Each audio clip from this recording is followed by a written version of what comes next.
Welcome back, everyone. Hope you're having a great day wherever you're listening from. And if you're stuck in traffic, at the gym, or pretending to work while listening to us, we appreciate your dedication. That's why we do this, to make procrastination educational. Exactly. If you're going to avoid work, at least learn something terrifying along the way. Speaking of terrifying, today's episode started with a question that completely messed with my head. Oh, this was the one you texted me about at midnight, wasn't it? Yes, and instead of sleeping like a normal person, I spent an hour thinking about it. Which usually means we're about to go down a very strange rabbit hole. A very strange one, because today's question sounds simple at first. What would happen if the internet disappeared? Not slowed down, not hacked, not down for a few hours. Gone. Completely gone. Across the entire world. No social media, no Google, no online banking, no streaming, nothing. And the scary part is most of us think we'd be fine, at least for a day or two. That's what I thought too, until I started pulling on that thread. And then I realized the internet isn't just something we use, it's something the world runs on. So today, we're going to walk through exactly what happens in the first hour, the first day, and the first week after the internet disappears. And trust me, the first thing that breaks isn't what you're expecting. Let's get into it. Before we start today's episode, I want you to do something. Take your phone out. Seriously, look at it. Now imagine that in the next 10 seconds, everything connected to the internet disappears. WhatsApp, Instagram, TikTok, YouTube, Google, your bank app, your email, everything. Gone. Not for an hour, not for a day. Gone. Forever. Okay, that's scary, but honestly, I'd probably just assume my Wi-Fi was acting up. That's exactly what everyone would think. And that's what makes this so interesting. Because for the first few minutes, nobody would realize they're living through one of the biggest events in human history. Millions of people would restart their routers, refresh Instagram, curse their internet provider, and then someone would ask a terrifying question. What if it's not my internet? What if it's everyone's internet? Wow. Think about that for a second. No online banking, no Google Maps, no food delivery, no cloud servers, no online shopping, no streaming, no social media, no way to instantly communicate with billions of people. And here's the crazy part. Social media disappearing wouldn't be the biggest problem. Not even close. By the end of this episode, we're going to walk through the first hour, the first day, and the first week after the internet disappears. We'll find out whether airplanes still fly, whether banks survive, whether hospitals can function, and whether modern society is actually as fragile as it seems. Because once you start pulling on the thread called the internet, you realize it's connected to almost everything. And trust me, the first thing that breaks isn't what you're expecting. So let's start at minute 1. The internet has just disappeared. What do you do? Honestly, I restart the router. Exactly. And so does almost everyone else. Across the world, millions of people are unplugging routers, turning airplane mode on and off, refreshing apps, and convincing themselves it's a temporary problem. Because nobody's first thought is, the entire internet has collapsed. Right, you'd probably blame your provider. Or your phone, or your laptop, or your neighbor's kid downloading something suspicious. Anything except the truth. And that's what makes the first few minutes so fascinating. The biggest technological event in modern history begins with confusion, not panic, confusion. When do people start realizing something is seriously wrong? Probably when they try a second service, then a third, then a fourth. WhatsApp isn't working, Instagram isn't working, Google isn't working, YouTube isn't working, email isn't working. Every single thing that requires the internet suddenly stops responding. Okay, that's when I'd start getting nervous. Most people would. But here's the crazy part. Even then, many people wouldn't realize how serious this is, because most of us think the internet is social media, entertainment, videos, memes. We think it's the stuff we consume. We don't think about the systems quietly running in the background, the systems that keep businesses operating, the systems that move money, the systems that help planes navigate, the systems hospitals rely on. In fact, if Instagram disappeared tomorrow, society would survive just fine. The real problem starts when people realize the internet isn't just something we use, it's something the world runs on. And within the next hour, that realization starts hitting everyone at once. And I'm guessing that's when things go from inconvenient to dangerous. Exactly. Because the first thing most people lose isn't entertainment, it's communication. And once communication starts breaking down, everything else follows. So it's been about an hour. At this point, people have restarted their routers, they've restarted their phones, they've blamed their internet provider, they've done everything except what's actually happening. But now something changes. People stop asking, why isn't my internet working? And start asking, why isn't anyone's internet working? That's a very different question. A much scarier question. Because the moment you realize it's not just you, this stops being an inconvenience and starts becoming a crisis. Think about it. How do you normally check if a service is down? You search online, you go to social media, you check outage websites. But in this scenario, all of those things are gone. That's weird. The tool we'd normally use to investigate the problem is the very thing that's disappeared. Exactly. It's like trying to find a flashlight in the dark. The thing you need to solve the problem is the thing that's missing. And while everyone is trying to figure out what's happening, another problem starts spreading: communication. Here we go. Think about how many conversations happen online every second. Friends, families, businesses, governments, schools, hospitals. Now imagine cutting all of those connections at once. Millions of conversations simply stop mid-sentence. That's actually a creepy thought. Somebody sends a message and it never arrives. Exactly. And now everyone tries the same backup plan: phone calls. Which means the phone networks get hammered. Immediately, because billions of people suddenly switch to the same communication method. And here's where it gets interesting. For years, we've been told that social media connects the world. But the moment it's gone, people realize they don't even have some of their friends' phone numbers. Wait, that's true. There are people I talk to every week whose actual number I don't know. Exactly. We've outsourced our relationships to apps, and now those apps are gone. But communication isn't the only thing breaking.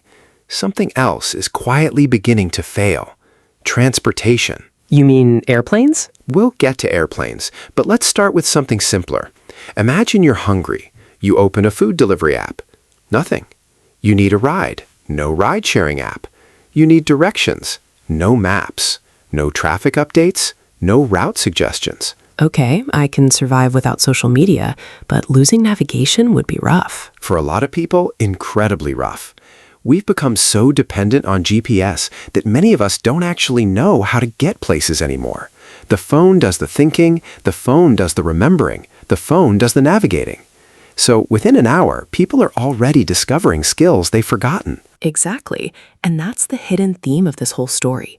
The internet hasn't just made life easier, it's taken over jobs we used to do ourselves: remembering, navigating, communicating, organizing, and when it disappears, those responsibilities suddenly come back. But we're still mostly talking about inconvenience. Annoying, sure, but survivable. For now, because what happens next affects something much more important than communication, much more important than navigation, much more important than entertainment: money. And when people realize they can't access their money the way they're used to, that's when the real panic begins. Okay, let's talk about the moment things become real. Not annoying, not inconvenient, real. Imagine it's now lunchtime.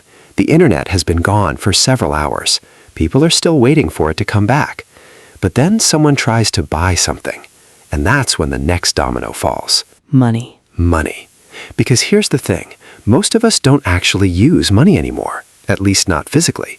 We tap cards, we scan QR codes, we use mobile wallets, we transfer money through apps.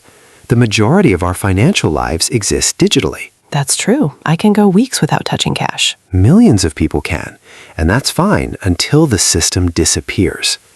Now imagine walking into a coffee shop. You order your drink, you pull out your phone, and the payment doesn't go through. You try your banking app, nothing. You try another method, nothing. Suddenly, you're standing there realizing something uncomfortable. Your money exists, but you can't reach it. That's a terrifying distinction. Having money and being able to use it are two different things. Exactly. And now multiply that by billions of people. Consumers can't pay. Businesses can't process transactions. Companies can't move money. International payments freeze. Online stores effectively disappear overnight. So Amazon-style shopping is basically gone. No online orders, no digital marketplaces, no one-click purchases. And here's where things get really interesting. The modern economy isn't built on products. It's built on information. Information tells products where to go. Information tells money where to move. Information tells customers what customers want. And the internet is the highway carrying all that information. Now imagine every highway disappearing at once. Traffic jams everywhere. Exactly. Except instead of cars, it's commerce. And then another question starts spreading across society.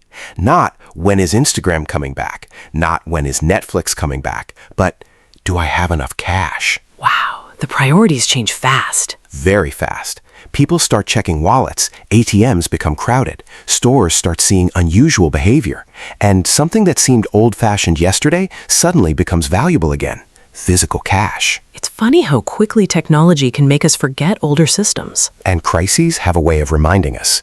But money isn't the biggest problem of day one. Wait, there's something bigger? Much bigger. Because while people are worrying about paying for lunch, businesses around the world are facing a completely different nightmare. They can't talk to suppliers, they can't track inventory, they can't coordinate deliveries. And that's the moment experts start asking a question that should make everyone nervous. Not how long until the internet comes back, but how long can the supply chain survive without it? And if the supply chain breaks? Everything breaks. Because every supermarket shelf, every pharmacy, every warehouse, every delivery truck depends on a system that's no longer there. And by day 2, the conversation is no longer about technology. It's about survival. So this is where the crisis stops being digital and starts becoming physical. Exactly. And that's where things get truly fascinating. So we're now somewhere between day 2 and day 3, and something important has changed. People are no longer asking, is the internet still down? Because everybody already knows the answer. The question now is, what breaks next? And that's a much scarier question. Because up until now, most of the damage has been invisible. Communication, payments, digital systems. You can't see those things. But now the consequences start showing up in the real world. How? Let's start with something simple. A supermarket. Yesterday, it looked normal. Today, some shelves are empty. Not because food doesn't exist, not because farms stopped producing, but because modern supply chains are incredibly coordinated. Thousands of moving parts, warehouses, trucks, distribution centers, retail stores, all communicating constantly. Now imagine removing the system that connects them. So the problem isn't food. The problem is getting food where it needs to go. Exactly. And that's when people start seeing the first physical signs of disruption. Longer lines, delayed deliveries, confusion, uncertainty. Not collapse, not yet, but stress, a lot of stress. And people aren't exactly known for staying calm when uncertainty shows up. History would agree with you, because uncertainty creates rumors, and rumors create fear. Imagine hearing someone say, I heard the banks are running out of cash, or I heard supermarkets won't get deliveries next week. Nobody knows if it's true, but without the internet, information moves slower, verification moves slower, and fear moves faster. That's actually one of the weirdest consequences. The internet spreads misinformation, but it also helps correct misinformation. Exactly. Take away the internet and you lose both. Now let's talk about hospitals. Whenever people imagine a disaster scenario, they immediately think hospitals stop working. That's not what happens. Doctors don't forget medicine. Hospitals don't suddenly close. But things become harder. Records are harder to access. Communication becomes slower. Scheduling becomes less efficient. The system still works, just not as smoothly. So the theme keeps repeating. Nothing completely breaks. Everything just gets harder. That's the perfect way to describe it. Modern life is built on efficiency. The internet is the machine that creates that efficiency. Remove it and society doesn't stop. It slows down. A lot. What about airplanes? You promised we'd get back to airplanes. I did. And the answer surprises most people. Airplanes don't fall out of the sky. Pilots are trained for communication failures. Airports have backup procedures. Critical systems are designed with emergencies in mind. But flights become slower. Coordination becomes more difficult. The entire transportation network becomes less efficient. There's that word again, efficiency. Everything we're talking about comes back to efficiency. Exactly. And by day 3, the world starts realizing something. The internet wasn't just a technology, it was infrastructure. Just like roads, just like electricity, just like water. And once you understand that, the question changes again. Let me guess, not what breaks next. No. Now the question becomes, what if it never comes back? Whoa, that's a completely different conversation. Because if this lasts a week, that's one thing. If this lasts forever, that's another. And that's exactly where people's minds start going. For the first time, governments, businesses, and ordinary people are forced to imagine a future they never thought possible, a world without the internet. And surprisingly, some parts of that world might actually be better than you think. Okay, now you've got my attention, because so far this has sounded mostly terrible. The economic side? Terrible, no question. But the human side? That's where things get interesting. Because by the end of the first week, something unexpected starts happening. People adapt. So here we are, 1 week later, no internet, 7 days, and somehow the world is still here. I have to admit, if you'd asked me before this episode, I would have imagined complete chaos by now. Most people would, because when we imagine losing something this important, we tend to imagine the worst possible outcome. But humans are remarkably good at adapting, and after a week, that's exactly what starts happening. What does adaptation look like? Well, first, people stop waiting. For the first few days, everyone thinks, it'll be back tomorrow. Then tomorrow comes, nothing. Another day passes, nothing. Eventually, people stop waiting and start adjusting. And that's when society gets creative. Give me an example. Local communities. Think about it. For years, we've been connected globally. You could message someone on the other side of the world instantly. But how many people actually know their neighbors? Ouch, that's a fair question. Without digital convenience, local relationships suddenly become much more valuable. People talk more, communities organize more, local information spreads face to face. And here's the strange part. Some people actually feel relieved. Relieved? After losing the internet? Think about it. No notifications, no endless scrolling, no doom scrolling at midnight, no pressure to constantly respond, no algorithm deciding what deserves your attention. For the first time in years, some people experience silence, real silence. That's actually kind of beautiful. It is, at least for a while. But let's be clear, the economic damage is still massive. Businesses are struggling. Global trade is slower. Entire industries are trying to reinvent themselves. This isn't a happy story. It's a complicated story, because the same thing that creates stress also creates perspective. So who are the winners, if there are any? Interesting question. Local businesses do surprisingly well. Radio becomes important again. Printed information becomes valuable. People with practical skills become incredibly useful. And perhaps most importantly, people become less dependent on a system they previously took for granted. And who loses the most? Tech companies, social media platforms, streaming services, influencers, digital advertisers, entire industries built on internet attention suddenly find themselves without an audience. Imagine explaining that to someone from 20 years ago. The world's biggest companies became vulnerable because people couldn't get online. It sounds ridiculous until it happens.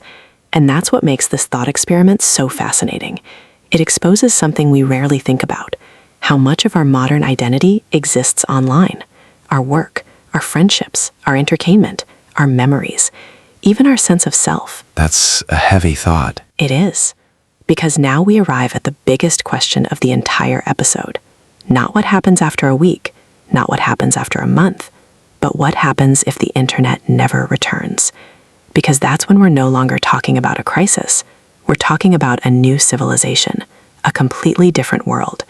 And the choices humanity makes next could define the next 100 years. You know what's interesting? For the last half hour, we've been talking about the internet disappearing, but I don't think this episode was ever really about the internet. Then what was it about? Dependence. Think about it. Every generation has something they can't imagine living without. For our grandparents, it might have been electricity. For their grandparents, it might have been clean water. For us, it's the internet. And most of us don't even think about it. Exactly. Because the most important technologies become invisible. Nobody wakes up excited that electricity works. Nobody celebrates that clean water comes out of the top. We only notice those things when they're gone. And maybe the internet has joined that list. Let me ask you something. If the internet disappeared tomorrow, what would you miss first? Most people would probably say social media. Maybe, but I don't think that's the real answer. I think what we'd miss is certainty. Knowing what's happening, knowing how to reach people, knowing where things are, knowing that if we need something, we can find it instantly. That's deeper than losing an app. Much deeper. Because beneath all the technology, what we're really talking about is connection. The internet isn't just a network of computers, it's become a network of human lives. I want everyone listening right now to imagine something, just for a second. Imagine tonight is the last night the internet exists. You don't know it. Nobody does. You send one final message, watch one final video, search one final question, make one final post. Then, sometime while you're asleep, the internet disappears forever. What was the last thing you did? Who was the last person you talked to? And would it matter? That's actually kind of unsettling. Because suddenly, all those little moments feel important. The good news is, when this episode ends, the internet will still be here. The messages will still arrive, the maps will still work, the videos will still load. The world will keep spinning exactly as it did before. But maybe you'll notice something you didn't notice yesterday. The invisible system quietly connecting billions of lives. And maybe you'll appreciate it a little more. Because the internet isn't remarkable when it's working. It's remarkable because we've built an entire civilization assuming it always will. And that's a thought worth sitting with. If today's episode makes you think differently about the internet, technology, or the future, consider subscribing right now. Thanks for spending this time with us.